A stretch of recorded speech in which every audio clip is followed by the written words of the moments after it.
See, the problem with transhumanism, it ignores the metacosm. People traffic, that's a supernatural. There's supernatural warfare where you and I are both the puppets and the prizes. That's what's going on. The transhumanists are totally oblivious to that. They have no grasp of that. When you open up a communication channel, in our software might call it soul, spirit, whatever, it yields access permission that is not reversible.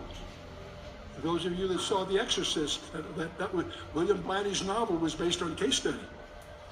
And what started that whole nightmare was a gal playing, it was a guy, not a gal, but that's not the point.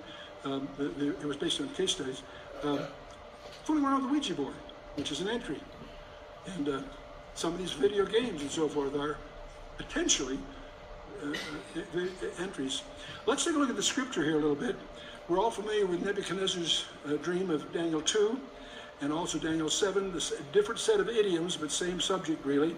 And we all know about the four empires, the gold, silver, brass, and iron, and the Babylon, Persia, Greece, Rome.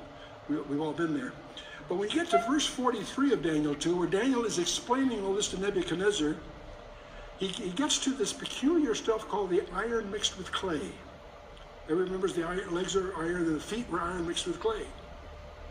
Verse 43 says, whereas thou sawest, speaking to, this is Daniel explaining to Nebuchadnezzar, and whereas thou sawest iron mixed with miry clay, he switches to a personal pronoun, they shall mingle themselves with the seed of men, but they shall not cleave one to another, even as iron is not mixed with clay.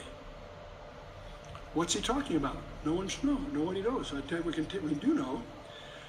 That means that them, they, whoever they are, have to be something other than the seed of men, or they can't mingle. In other words, the grammar requires them to be two separate, non-mixable groups. So what are they? We don't know. And the personal pronoun is relevant here. And I want you to notice then that the seed of men, they're not the seed of men. They're not mankind. Are they hybrids?